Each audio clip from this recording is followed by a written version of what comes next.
Up in the Cage, man. That's one of my classic joints. That's one of my Fat Joe joints. Like, you know how you come with them butter leathers.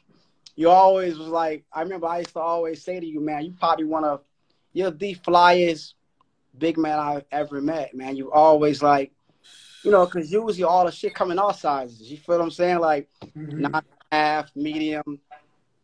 But you've been able to finesse and be fresh through all these years and consistent. That's really hard to do, man. So salute to you for real. You feel me? Boy, is it hard. And thank you for showing love. But I take pride in being fly. But that blue, yo, bro, that blue, you know that's that Tiffany blue. You knew it when you walked. You gave me the name. When you got the name, I ran with that. I ran with the Tiffany blue. I was like, okay, all right, say less. That's what we doing then. What? You feel me? So I take it you Akon's brother, you from Senegal. Yes, man, Senegal, West Africa. You know what I mean? Like straight up, no doubt about it. I've been there, boo. So you in Senegal with Akon. Around what age you come over to the States? I was born in the States, but obviously I'm the youngest boy, so he came when he was like 5 or 6. Oh, so you was born in the States? I was born. So you've been there your whole life? 1,000%, yes, absolutely. Okay, that's great. But so growing up as a kid, what kind of hip hop was you playing? What was you into? Hip hop? I want to say growing up, I was into like Dials Effects. I was really into that. You know what I mean? Digital Underground, and you know who else was I? Onyx. I loved Sticky Fingers at that time. He was like a real, like, he was a fan of mine. Yeah, and just like all the Nas, obviously. I was more Big than Pac at that time. I got to like really appreciate Pac as I got older. You feel what I'm saying? But I was more so like a Biggie fan at that time as well. Yeah, and Redman and Method Man. So you thinking about Redman and Method Man. You thinking about hip hop at that time and how the sound changed and everything. And now you still here. You still in the hip hop game. You got in the game. Yeah. Was you A&R and Akon? I believe you was A&R and Akon's project. Yeah, at the time. Sorry, man. People calling my phone, but yeah. So at the time, I just like I was telling him what songs to pick for his records. I used to be like, yo, I don't fuck with this hook. I like this verse. And to be honest, he gave me confidence at a young age. Like, he was listening to me. You feel what I'm saying? So, and he gave me that confidence that I can do what I was doing. But at the time, I know what an A&R was. I just was like, I don't like this, so I fuck with this, so I like that. He was like, all right, cool. Well, and then when he got signed to SRC, Rifkin, he was like, Boo is my brother, and moving forward, he will be my A&R. And it was like, all right, cool. And I picked Locked Up as his first single. And obviously that record hit. You dig what I'm saying? And then from there, I signed T-Pain. But Khan was listen, I tell everybody this. I say, listen, Akon is my brother, granted, but he gets the success for all of everything that I do. Like, I have to give it to him because he put that shit in my back that I can really do it. You know what I'm saying? And like at a young age where I didn't know what I was doing at that time, he was like, yo, you the one, you really good at this. Take it serious. I got your back. So let me ask you something, Boo. Whatever artist you worked with, did you get to work with Lady Gaga and all that because she was signed to Con? Absolutely. I was supposed to manage her, for real. Like, to this day, I'm like, man, that's like one of those things that got away. That's one of those. That's one of those. Because she was like, yo, like, and I was like, I'm not really sure. You know what I'm saying? And she took off to become who she became. But yeah, I was part of that whole mix. Me, Akon, Red One, my man F.A. was around that time. So we had a cool little squad, but a small team, like a real small, powerful squad. And yeah, man, that was some legacy. How do you get the eye of Kanye West? How do you make enough noise? How do you stay silent enough? Yeah, you know what? Shout out Swiss Beats. How do you get in? Because Kanye West is like, it's cultish. It's like Yeah. you can't really get to the man. How does he notice you, boo? You know what's funny? Crazy story, right? I was working at Def Jam at the time, and I was the vice president, and L.A. Reid was the chairman. And he says to me, yo, I'm about to go to Hawaii to go meet Kanye West. I'm like, okay. And he was like, I want you to come with me. And at the time, mind you, I never met the guy. It was in Hawaii working on My Dark Twisted Fantasy. That was after the whole homegirl, when he hopped on the stage and took the award. Oh, Taylor Swift.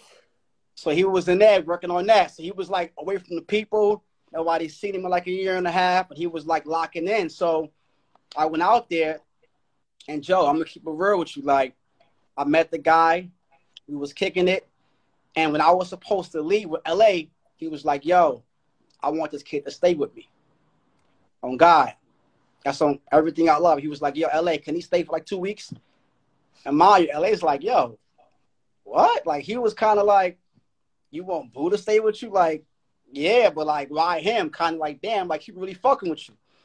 And I was like, man, let me just chill with him, whatever. So I stayed, and that's how we became friends. Like, generally, like, we'd go play basketball. We'd work on music together.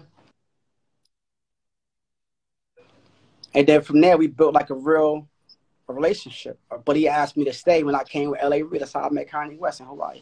True story. And so you had to go to Hawaii to meet Kanye West for the first time. Ain't that some shit? And I went, mind you, at the time, I'm working with Def Jam, right? So that's their first time seeing him in a year and a half. So LA wanted somebody to go with him. And at the time, I was like, a young, fly A&R, moving around. You know what I mean? He was like, yo, come with me.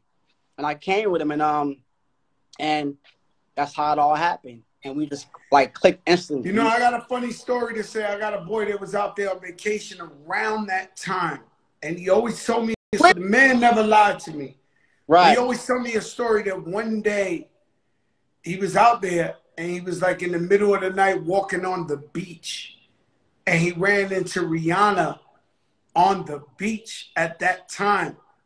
Wow. And he said, I seen Rihanna in Hawaii walking on the beach by herself. And he was like, I think everybody's down here because Kanye West is working on an album. That's about right. And that's fucking crazy. That's about right. That's crazy because he never lied to me in his life, but it was the randomest story you could ever hear in your life. But all that makes sense now, you know? To fix my angle. So my experience, Kanye West my favorite rapper. My experience. Is he? Hold on. Time out. He's your what? Favorite rapper. Wow. Respect. He's been for years now. Wow. He's been for years. Right? And so when I get the privilege of seeing Kanye West, he's normal as shit. He's not extra. He's not. I haven't had one weird experience with Kanye West in my life. Joe, let me explain something to you, right? Like, every time I tell someone that I manage Kanye West, the first thing is like, wow, like, how do you do it? It must be crazy. Oh my God, blah, blah, blah, right? And to be honest, man, like, I managed Chris Brown and did other things with other artists, but like, and don't knock the Chris because that's like little bro, but how could you not work with someone that's always pushing the envelope, like someone that doesn't value money, someone that has integrity, someone that's like trying to make history, trying to like, to me, it's like that's the perfect person that anyone should want to work with, right? And I'm a firm believer, Joe, and you've had artists too, so you should be able to, I want to get your take on this too, right? But it's like, I feel like if an artist is too perfect like me, to me, I feel like every artist has to have. Every artist is crazy somewhere. They gotta be, because that's what makes you different from yeah. Every single artist even Joe. Like, I think I'm as normal as you could be, but there's some of my But friends Joe, tell I me heard about sometimes this you're story. crazy. Joe, you're normal today in 2020. No, let's keep it. I mean, I've heard stories. I've heard. I like. Come on, man. 15 years ago, nobody could say anything to you. Are you crazy? No, for real. Yeah, Am I right or wrong? you're right. You're Now right, you're boo. mature, you're a family man, and your mindset is different. But at that time, you wasn't. You was thinking you was crazy. You was I on was one. crazy, but I'm going to be honest with you. Every artist I've met is crazy. Like has something extra with them. Something. I'm a firm believer, and it's just my thing. Like, if you're too normal, I can't associate with you. I just cannot. Like, if you're too much like me, then nah. Like, an artist has to have a different mind state, a different way of thinking, out of the box, kind of crazy. I like that's to me what I mean. Look at Michael Jackson. Look at Prince. Look at all of our greats. They wasn't just like us. They was I me. know, boo, but let me ask you something, boo.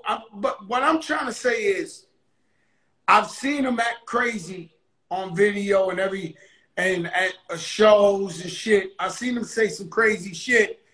But I'm just saying, while I've been in his presence, I've seen he controlled the craziness. Because with me, he don't talk no extra shit, no. We just talk real shit. Whenever I see him, and then every now and then, I'll see him on a rant or some crazy shit, and I'll be like, yo. But Joe, I don't even think it's like, I don't like, you know how people like, yo, Ye is crazy. I'll be like, he is? Like, I think he's just really outspoken, right? And when you're an artist and or like whatever in that space, and you speak the facts and you speak the truth, people are gonna. But think about everything that he said. Think about everything that Ye said that was crazy, and then 15 years later or 10 years later, it happened. It happened, I Joe. mean, I'm not gonna lie to you. You know, Michael Jackson. We used to call him Crazy Whiteo Jacko, but he had the mask on a long time ago. He knew something. Yeah, he was protecting his kids. I mean, even if you want to talk about plastic surgery, there's a lot of girls, 2020, they got the Michael Jackson, so he was way ahead of his time. Man, listen, he's a true life genius, bro. We really need to give this man his roses today, because God forbid when he's gone, we're gonna think back and be like, man, he was a special one. Like, he's one of one, man. I've been around all this for 20 years, right? And when I tell you, I've never met anyone like this dude in life. Like, he's a really special guy, man. Like, so, what makes him one of one? When you get around him, how do you feel when you're around him? Fat Joe know how to tell a story. Kanye with that, like, what makes him so unique that you say, yo, I'm moving with a prophet? Because basically you telling me this man is a prophet. Well, I'm Muslim, and I can't speak on other men being a prophet in that way, because it's against my religion. But what I'm gonna say is that he has wisdom, Fat Joe. This man speaks things into existence. It's like everything that he's done now, he said it. Whether it was him being a rapper, when everybody say these just do beats, he became one of the biggest artists in the world, right? He shouldn't do fashion. He became a fashion icon. He can't do shoes. He was telling Sway, you don't have the answer, Sway. I need this person. What happened? Fucking the Yeezy shoe, the #1 biggest brand in the world. Like, we can't say that he's crazy. We have to sit back and say, well, why is he saying this? Where is he getting this from?